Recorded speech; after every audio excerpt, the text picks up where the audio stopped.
All right, what a week it has been. And joining me now, he is a colleague, a friend, the salary cap expert here at PFF. It is Brad Spielberger. Brad, thanks for taking the time. I know it's been a crazy last couple of weeks for everyone here, but how's it been here on your end? Yeah, it's been good. Thanks for having me. You got an impressive list of guests so far, so I'm honored to be added to that list. Yeah, I feel like after a week like this, there aren't many people that could really top what you do, especially the expertise that you have when it comes to the cap and all these moves. It's been I don't really want to say it's recency bias or not, but do you agree this has been like the craziest first 2 weeks? Like even last week was not official. I mean, last week was the first week of free agency, but the week before that is really when it got started. Do you feel like this has been like the craziest one in recent memory? I do. I think we are in a new era of, player movement in the NFL where teams are more willing to trade players, trade quarterbacks, and just kind of cut their losses, be more honest with themselves about where they're at, and vice versa, be more aggressive and chase that window more, which I think has led to more movement. Yeah. It's definitely true. I think there's a youth movement when it comes to GMs where they're more aggressive. And we kind of saw it again here today. We're recording on Monday, and it was Matt Ryan, who the Falcons trade after 14 years as their quarterback. They take on the largest dead money cap hit in history of over $40 million. And all they get is a third round pick from the Colts. Let me start with the Colts angle to all this because, the Carson Wentz trade, it was a flop. It didn't work out. But considering what they got back for Wentz and what they gave up to get Matt Ryan, I don't think Chris Ballard could have done a better job than what he just did.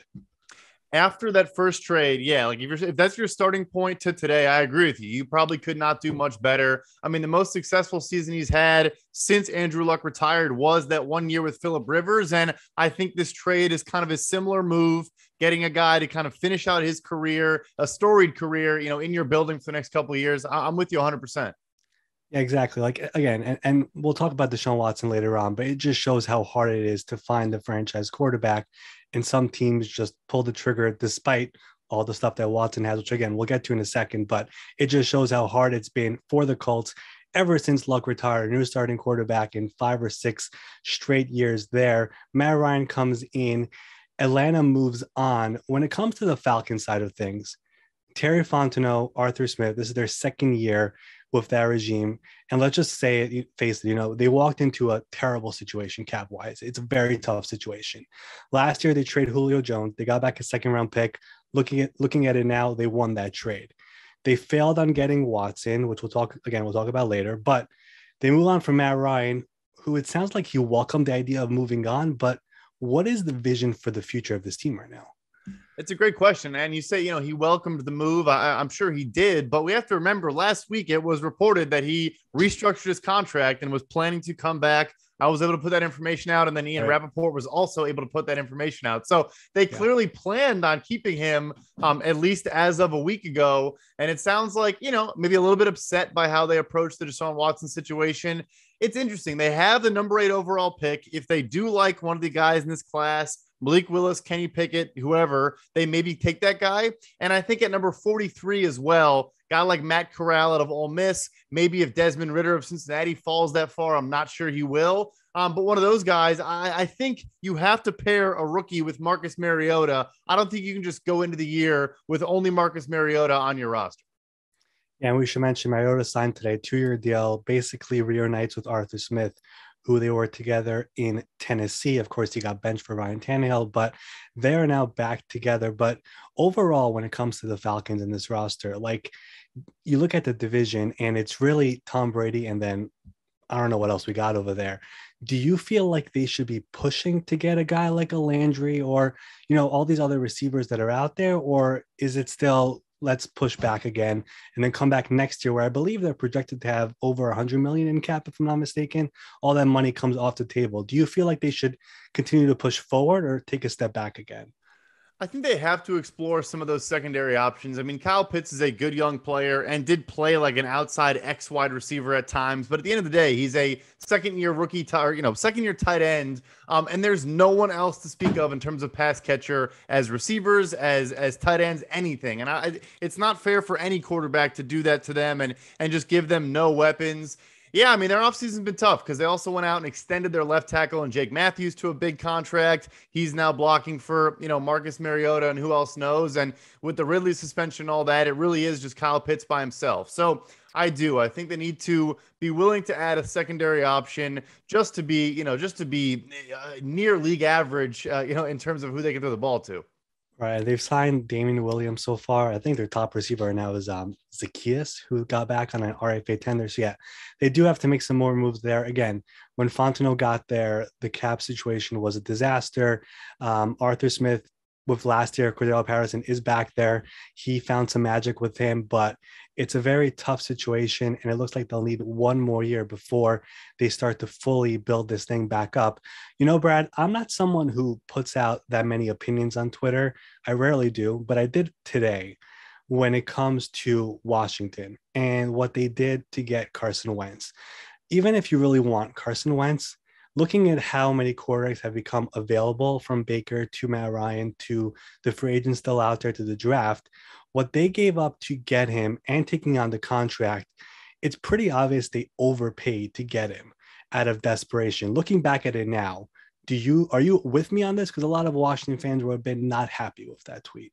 No, 110%. And I don't want to rag on the organization, but it's clearly not a place that players want to go and want to play. And I think, Wentz did not have a no trade clause, whereas Jimmy Garoppolo, Russell Wilson were able to dictate where they went. Maybe Deshaun Watson, if he was on their radar, again, had the no trade clause. So it's basically there's always the musical chairs of quarterbacks every offseason, and they were unwilling to be, left standing at the end of the song like they were last year. And yes, Wentz is an upgrade over the guy, Taylor Heineke and that version of Alex Smith they had, but totally just a desperation play, just getting somebody to play quarterback for them. Man, we were there at the combine. Ron Rivera was pretty open about needing a veteran quarterback. Chris Ballard and Frank Reich basically admitted that Carson Wentz is not their guy. And to be able to get multiple threes, one that could become a 2 as well, plus taking on the entire contract. Again, you could have gotten Wentz for better value, is my point, if you wanted him. But it just felt like they overpaid, especially looking at what Matt Ryan went for. I know he's older, but only a third-round pick. It just feels like they could have waited similar to Chris Ballard and eventually get their guy, but they didn't get Carson Wentz. He's back in the NFC East with a coaching staff that he's never been around before, so maybe that changes him a little bit, but only time will tell. Let me flip over to the quarterback that Washington was never going to pursue for obvious reasons, and that is Deshaun Watson. The first team out somehow became the last team standing in the Deshaun Watson race here. He gets, as everyone knows, a 5-year, $230 million contract. Every last cent is guaranteed. In essence, it's a supermax contract for an NBA player. I think that's one way of looking at it. But this trade goes down despite the fact there are 22 civil lawsuits that are still very much in the air.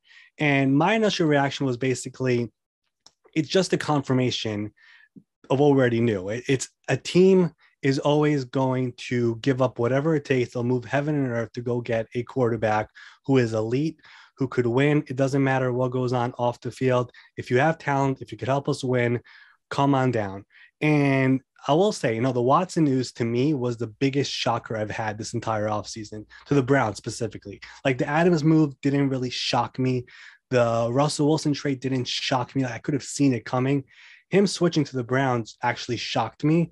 But I really believe that the Watson camp, they're very smart. They knew they had all the leverage, and they knew Cleveland being in would lead Baker Mayfield to being upset.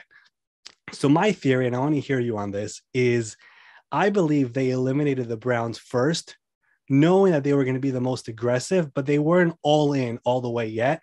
Let's say they didn't guarantee the 4th or 5th year of the contract. So they said, hey guys, you're out.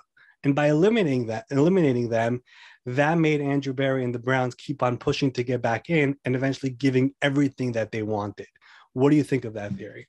No, 100%. I think you characterized it perfectly the other day, which was this was a free agency situation. I mean, it was a trade, but it was in reality teams bidding for a player's services. And because he had that no trade clause, he was able to dictate terms and kind of shape how everything worked out. And so I agree with you to where, Cleveland is also obviously their camp knows, look, Cleveland has never had a franchise quarterback at any point. They had this really good roster finally, and everyone loves their team. They made this trade for Amari Cooper, so they're staying aggressive and trying to be a contender and competitive in this vaunted AFC conference. And I think, that a tweet that stuck out to me was David Newton at ESPN put out that Carolina was not comfortable guaranteeing, I want to say he said the third and fourth year, maybe not in fourth and fifth. And that kind of got out, and it kind of seemed like that was an indication of where things were and who was ultimately controlling this process. But I'm with you. For them to kind of jump in at the last second to kind of come over the top of Atlanta and New Orleans, it may have been this crafty maneuver, like you're saying, where they knew if they kind of kept them at bay and they ruled them out, but didn't say, hey, look, we're not going to answer the phone if you call. It then kind of made things materialize and crystallize at the end there. Yeah, and like the other thing that they did with that contract, besides getting a fully guaranteed deal, was of course making the base salary this year $1 million basically, which means once he gets suspended, I think he will, the punishment money-wise is basically nothing. And again, this, I believe, is something the Browns were not willing to do originally, but once they were eliminated, they had to do it, and they did it. And now it's in the contract. Now, let me ask you this. Is there anything the NFL could do about that? Because it is, I guess you could say it's brilliant from the Watson side, but it's pretty messed up from the team side, right? That's the thing is I think this was a Watson camp recommendation or suggestion. And I've seen a lot of folks, I want to address this as well, because a lot of folks have pushed back on if this was the sole reason this was done. And it is smart to point out that this is actually how Andrew Berry structures a lot of his contracts. With Myles Garrett's massive extension, it had minimum base salaries, actually with 2 option bonuses, which is pretty rare in today's NFL. So even that context, you have to understand, folks, Watson had a $35 million fully guaranteed base salary before the redoing. He would have been, losing millions of dollars per game. Now it's $55,000 per game, which in effect is nothing. As for what the league can do, not really. I think they could maybe try to impose a fine as opposed to just him missing games. But even still, I can't imagine a fine being more than maybe another $1 million total, again, as opposed to him potentially losing almost $2 million a game under the original terms of the deal. Interesting. I think it was Doug who mentioned this to us, but I just didn't get why his agents were like celebrating that. If anything, just hide it and hope nobody realizes. But they were pumping it out that it's going to be $1 million base salary for this season. So once he is suspended, the money punishment isn't that great. I was also wondering, just considering now that he has $230 million fully guaranteed, I was wondering if it'll be harder now for him to settle. I think Tony Busby's side will actually make it much tougher on him, but that's a different story. But again, the Browns, as I said, moved heaven and earth to make this happen. They didn't really care about the whole fact that there's civil lawsuits still going on. They did say they investigated everything. Tony Busby came out yesterday, the attorney for the 22 plaintiffs, and said they never spoke to us. So they did the deal because they needed a franchise quarterback, knowing that Baker is not going to be here anymore, and they pulled the trigger for Watson. Now, let me ask you about just football-wise, whenever Deshaun gets there for the AFC North and when he does play, where do you believe the Browns are in this division, which has Baltimore, which will be fully healthy next year, has Cincinnati, the reigning AFC champs, and then Pittsburgh, who got Trubisky, but I don't think they're fully done at quarterback yet. I still have them as the top team in the division. I had them winning the division last year. Obviously, they fell short, but I think even with a healthy Baker Mayfield, they maybe have a shot to win that division down the stretch. Look, I understand the Bengals made the Super Bowl, and I've liked their offseason a good bit. As you mentioned, the Ravens were just decimated by injury last year. Very well could bounce back and have a good season. But, in my opinion, the Browns roster last year from number 2 to 53 and not at quarterback, you could probably stack up with almost every team in the NFL. Now you add in, arguably a top 5, maybe top 10 quarterback. And the thing there, too, is we heard all these rumors that all the trade packages, didn't matter if you heard New Orleans, Atlanta, Carolina, whatever. We always heard about a player being involved. Even in Cleveland, We heard maybe Greedy Williams was coming back, whoever it was. For Cleveland to lose no players, they might get some more compensation draft pick-wise for Baker Mayfield, maybe not anything substantial, but they can still add to this roster, maybe bring Jadeveon Clowney back, all these things. For my money, it's the best team in the AFC North. I wanted to ask you, you mentioned the package. I was a bit surprised at the package that Houston got, like, especially when you're trading in conference. I felt like if it's going to be in conference, you should be asking for more than, let's say, what the Saints or Falcons would have given you. I don't really feel like they got enough. Are you? I don't know. I haven't seen that many people talking about it, but three ones, no twos, like I feel no players, like they could have gotten more for him, no? I totally am with you. And I think it comes back to that's how much leverage do you have with that no trade clause that they could go to, Houston and say, look, we're not going to make it so that we're going to, the Cleveland's going to give you 1/5 round pick for Deshaun Watson. You're going to get killed. We'll get you some compensation. But at the end of the day, my contract terms is what's actually driving how I'm going to waive this no trade clause. And I think, and I've kind of asked around a little bit and haven't really gotten too many firm answers yet. I think it's still early, but essentially asked like, do you guys as agents think it's going to be harder now to negotiate no trade clauses into your contracts for this specific reason? And I'll say this, the one response I did get from an agent was, if you look at the language for these, they're extremely broad. It literally just says the club cannot trade X player in these seasons without the player signing off. Now I think you'll maybe see, asterisk, if X happens, it changes this. If Y happens, if Z happens. So at the very least, there will be conditions on those now. But yeah, I think that's what it all comes back to. Interesting. And yet, again, Watson had all the leverage in the world. He used it. He got his way to where he wanted to and got the money that he was asking for. Now, speaking of money, considering this Watson contract, even considering the Rodgers contract, and even like the Dak contract from last year, how great is that Patrick Mahomes contract right now in Kansas City? It's the best deal for a team in the NFL. I mean, I know it sounds crazy to say that a guy signed for $500 million but it is. I mean, the amount of years left as well. Obviously, he may try to come back to the table relatively early, but technically his extension doesn't even start until this season, right? I mean, this upcoming year is the first year of the 10-year deal, and it's already looks like a total bargain. It is, yeah, like I said, it's arguably the best deal for a team in the league. Yep, and they could just continue to restructure that deal, create more cap space basically every year. We'll see what happens when eventually next year Herbert and Burrow are up for contract and they surpass him. Will Patrick Mahomes do anything about it? I don't know. I don't get the sense that he's that type of a guy, but he also would have 10 more years left. So I don't know how you go back to the table, but we'll see what happens when we get there.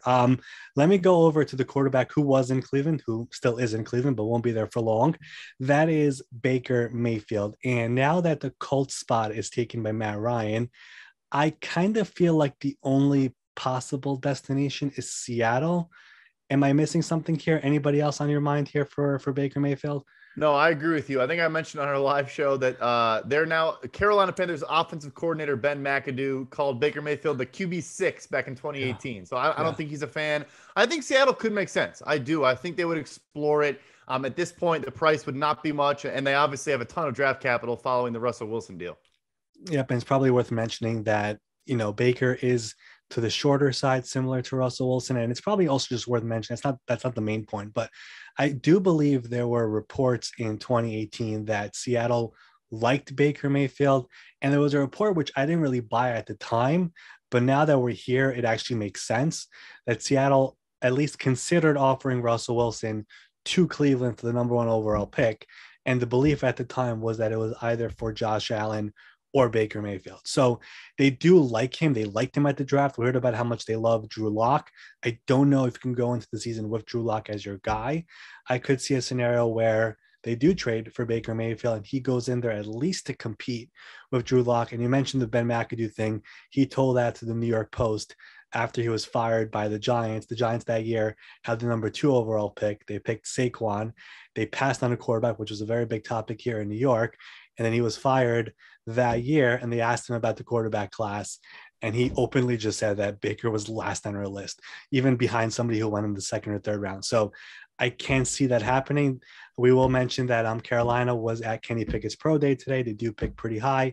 They still don't have their quarterback solution right now. I want to shift over to something that kind of went under the radar a little bit, but I feel like you're the right guy to talk about this. What were your thoughts on how the whole JD McKissic, Bills, Washington thing all happened? Brandon Beane was kind of very open about it, said that Washington coming back in after the player agreed to terms it's not against the rules, but it's something that GMs just don't do. It's unethical, I guess. Is that something that you think could keep on happening in the NFL, or is that just a rare thing that happened here?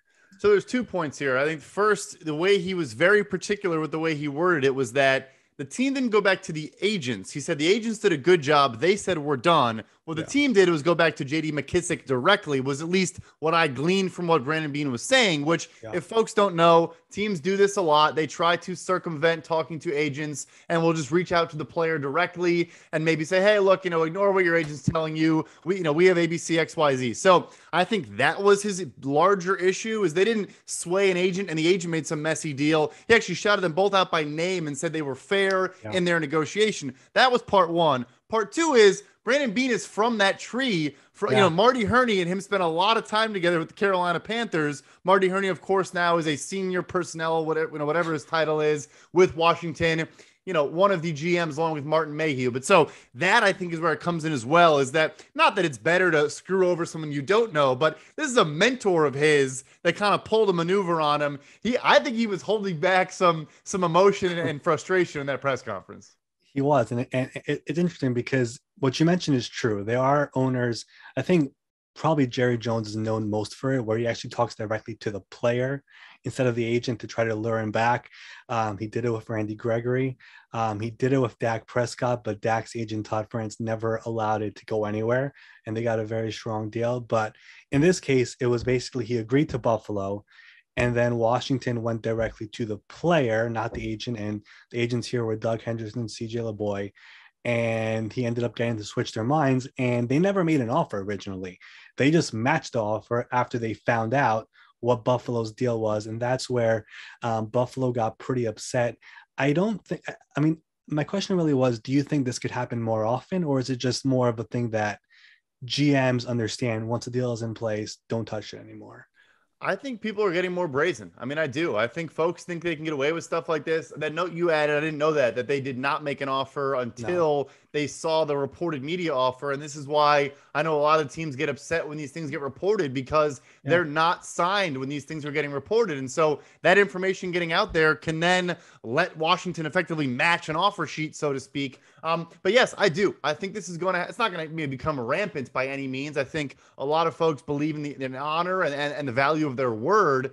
And that will go away if they keep doing stuff like this. But yes, this is the business we're in. Agents are stealing clients from each other here and there. That's just the nature of the beast in this business.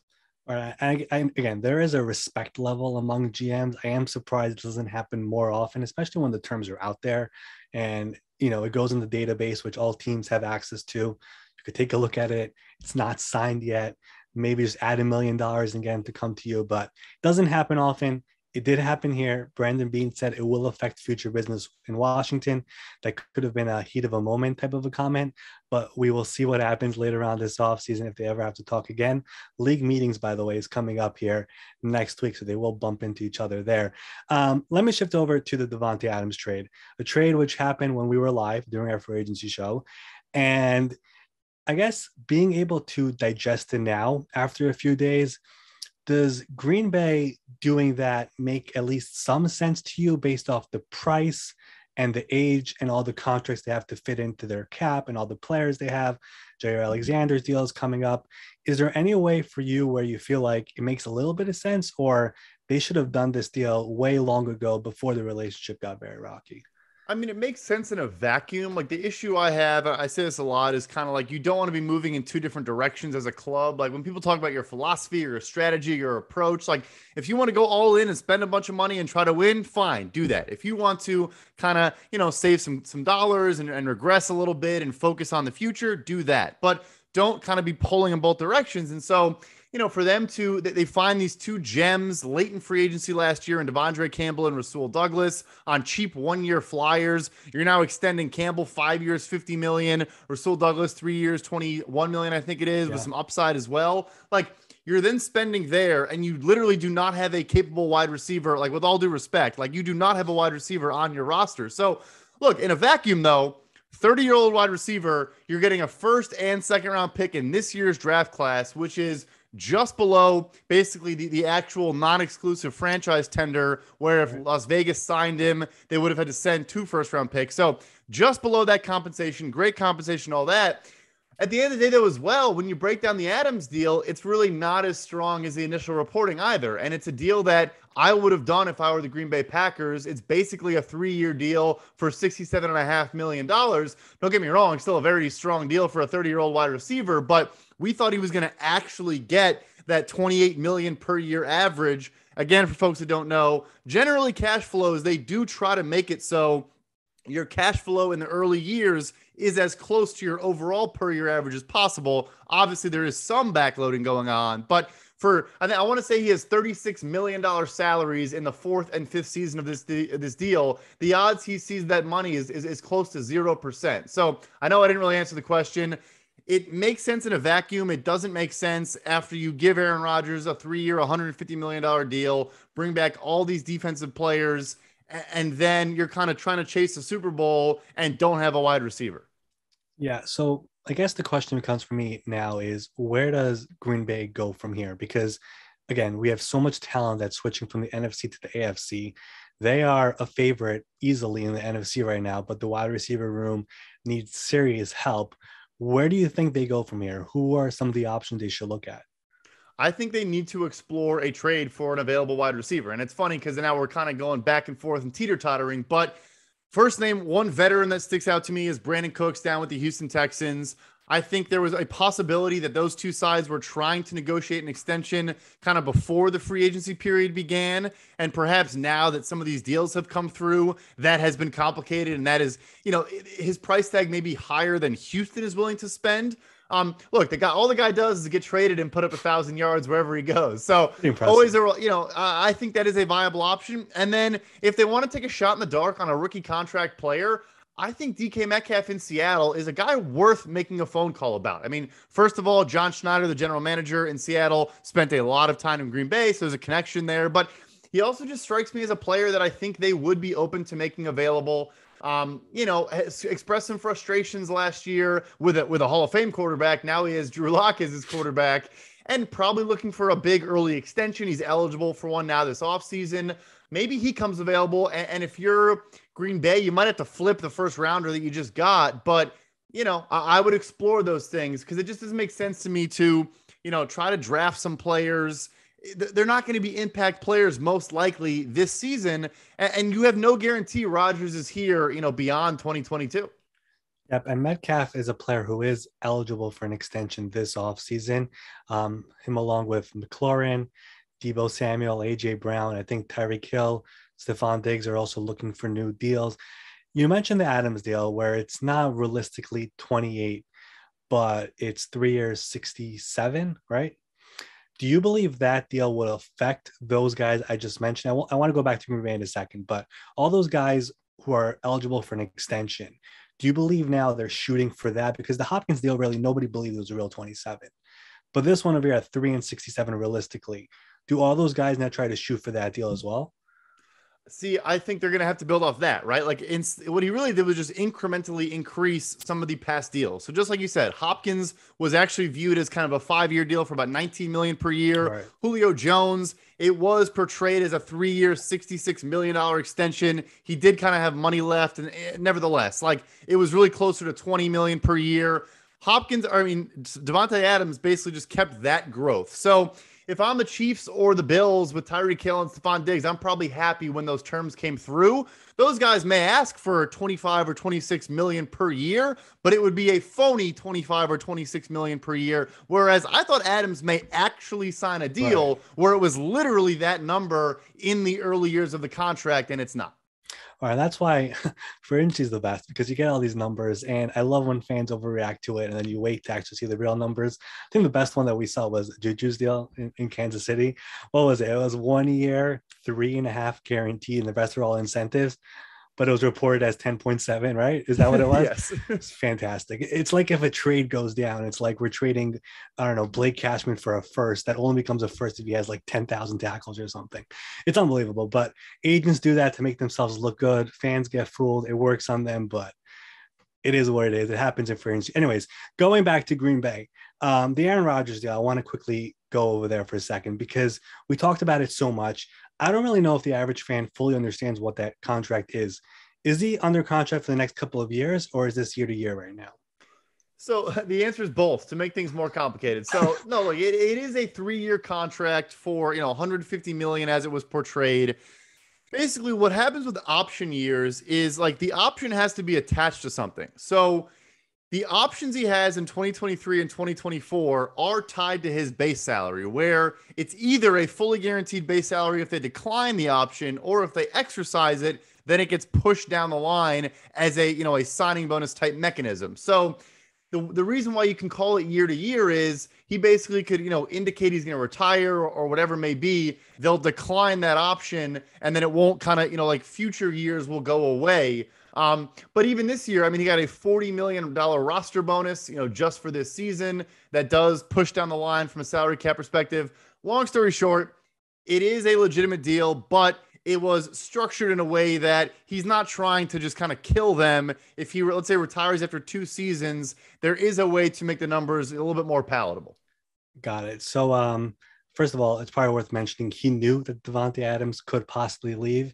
So the whole idea that he's just going to leave next year and just retire could happen, but it's not going to be because of that. But that whole contract, it's a very unique one, right? We haven't really seen one like this ever, right? It's extremely unique. The double option itself is a very rare thing. It used to happen a long time ago. It's kind of like I mentioned, Myles Garrett has one. That was the first one I've seen in like a decade.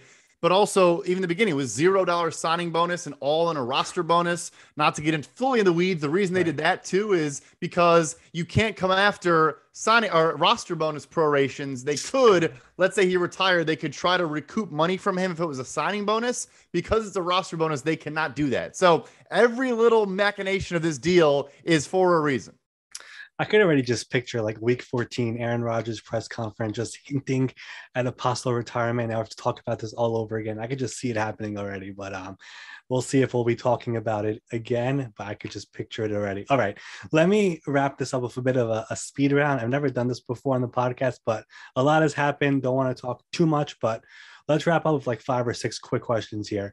The team with the best free agency so far is who? I'll take the Los Angeles Chargers. I mean, I think the Khalil Mack gets thrown out, and that was a solid trade. But I think getting the number 1 cornerback on the market in J.C. Jackson for $16.5 million per year is just simply good value. And then I think Sebastian Joseph Day is a guy they needed on this defense, a nose tackle that Brandon Staley has familiarity with from the Rams. 3 years, $24 million. It is strong guarantees, over 2/3 guaranteed, but just a deal that needed to get done. They addressed the holes we all said they had, and they did a good job of it. The 16.5 a year for JC and all these contracts, these deals that they made, they have the Brandon Staley fingerprints on them from the Rams defense. But the JC deal, the 16.5, that was super low than what we were expecting, right? Yeah. So, I had 18, and I think some folks kind of thought I should be pushing that like above Jalen Ramsey. I get why they felt that way. I do think that teams are getting smarter to where like the interception numbers for him are insane. Like 17 interceptions over 2 seasons is truly out of this world.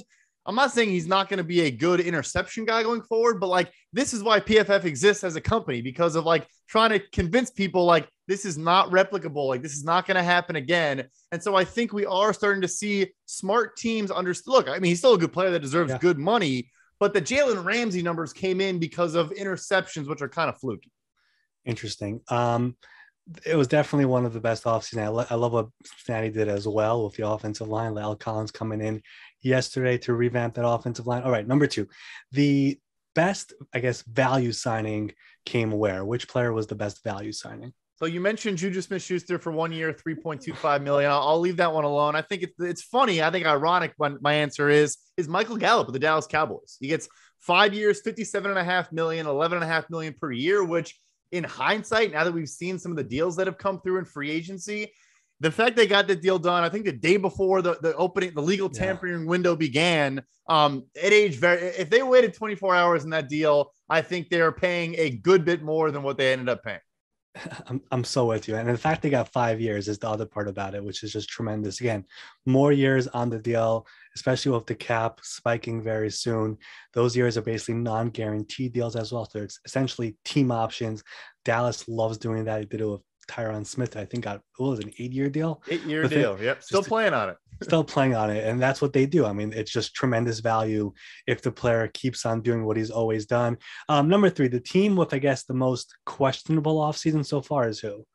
I mean, it's got to be the Atlanta Falcons. Like we mentioned, they a week ago, they thought Matt Ryan was their quarterback. They were going to restructure his contract, push cap down the line, take their lumps next year and kind of try to figure things out. Now, because they, missed out on Deshaun Watson, who, look, is from Atlanta, Georgia, or the Atlanta, Georgia area, and chose to go to Cleveland, Ohio over Atlanta. I won't get into that, larger conversation, but they have an egg on their face, right? And they're a bad roster. They extended left tackle Jake Matthews. They need to do something with Grady Jarrett. He's in the final year of his deal, a very good interior defensive lineman, deserves an extension.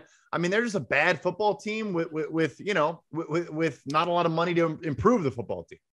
I still can't tell if they were being used in the Deshaun Watson thing or they were actually in it to the end the way I thought they were. But whatever the case is, I really sensed, especially on Thursday and even Friday morning, that they were the team. They overtook the Saints. And then, as you said, they have an egg on their face right now. Matt Ryan is gone. Mariota is in, and that roster needs some serious help. All right. The best contract player-wise, in other words, this player, his agent, hit a home run with the contract they got. Who is that? So this one, I think, I had this take now as time has gone on, and I'm not saying it's a bad deal for the team, which can be the implication when we say best for the player, but Laken Tomlinson with the New York Jets to get 3 years, $40 million. The reason behind why I think it's such a good deal is you look at James Daniels getting less than $9 million per year in Pittsburgh, Austin Corbett getting less than $9 million per year from Carolina. Like, you go down the list of the free agent guards, and look, you could argue Laken Tomlinson was the best of that list. That's fine. But for him to get that much more than everyone else, he is older than all of those players I mentioned. It's a great deal for the player. Definitely is. And he goes back to that 49ers type of a scheme offense there with the Jets. I do love that sign. And of course, the money wise, it's not a bad deal for the team, like you said, but considering what we were expecting for the interior offensive line market, he got what we were expecting. Those other guys you mentioned did not. What about a team that had a sneaky good offseason? In other words, the Bengals and Chargers are like the obvious ones, but who had a sneaky good one for you? Yeah, I think Carolina has had a great offseason. It may not matter if they don't get a quarterback, but I really like what they've done. I mean, first, you mentioned the interior guys. We thought we were going to get big deals. They get Bradley Bozeman for 1 year, $3 million essentially. I mentioned Austin Corbett, 3 years, $26.25 million. It sounds like they're in the mix to maybe get Dwayne Brown, the left tackle of the Seattle Seahawks, who has a connection to, Carolina Panthers GM Scott Fitterer. I like bringing back Dante Jackson at cornerback, 3 years, about $36 million there. They now have 3 legit outside corners they can play with. Yeah, I mean, like, nothing that is that dramatically changes the complexion of the team, but we talk a lot about offensive lines. Like, theirs was terrible. It may be league average now, but going from terrible to league average at offensive line is massive. And that's what they did. I think they've had a sneaky, really good free agency period. I think just considering how they started last year in that first hour, who was it? It was Patrick. Cam Irving and Pat Elflein. Yeah. The first hour of free agency of those two deals, considering where they're coming from, it's a pretty sneaky good offseason for sure. All right, last one here. We didn't mention this quarterback before. Where is Jimmy Garoppolo playing next season? Now that Jameis Winston signed that 2-year, $28 million deal with New Orleans with $21 million in guarantees, so a legit deal. I think Carolina, the answer I just had. I think the Panthers are the last team left standing. I don't know who else is really in this QB carousel. They're not going to trade him in the division to the Seattle Seahawks. I think he goes to Carolina. Interesting. We had Schefter on this podcast, of course, who said it's not a lock he gets traded. He has kind of shifted that tone a little bit about a week later and said most likely he is. But looking at it now, unless Carolina wants him, I'm really not sure where else there is, especially with the draft coming up. He is coming off surgery on his shoulder, recovering from that. Expectation is he'll be back in June and throwing, but so far it's been pretty quiet. I saw somebody leak out a report. I don't know where it came from, but they have an offer for 2 second-round picks. I don't really buy that at all. Anyways, we'll see what happens with him, but he is still available from all the plethora of quarterbacks that have moved. I said that was the last one. I actually have one more for you. You see on Twitter all these people who say the cap is fake, the cap is a myth. considering you are a salary cap expert, I want to kind of clip this. For those people who say that, how do you explain how the cap works in a simple, I don't know, 1 minute explanation here? Yeah, I mean, I think the reason why a lot of folks say that is because they view the cap as a 1 year thing. And in reality, the cap is a 5 year thing because you can spread money out up to 5 years. And I'll also say this, the cap itself is not fake, but the player contracts can be manipulated to an extreme degree. So I see why they think it's fake. I also look, like we talk about dead cap and all these things that are limiting movement, but like fans don't see that, so maybe they don't care as much about it. But the New Orleans Saints, the next 2 years, if they make the playoffs, I'd be surprised. And I think a large part of that is because they're not going to be able to spend.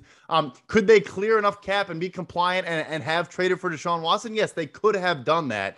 Was it going to potentially limit their ability to spend around him? Yes, it would have. So yes, if owners want to spend a ton of cash, they can do that. They can spend more cash than the cap that year, but the cap, unfortunately, is not fake. It's not fake. The saying is it's like a credit card. You don't pay for it now, you'll pay for it later. That's what most of these teams are doing when they kick it down the road. Eventually, the bill will come and you have to pay for it. Brad, you're the best. I appreciate you doing this on a bit of a short notice-ish, but I appreciate you doing this. Hopefully we could do it again in the offseason. This was amazing. Absolutely. Thank you.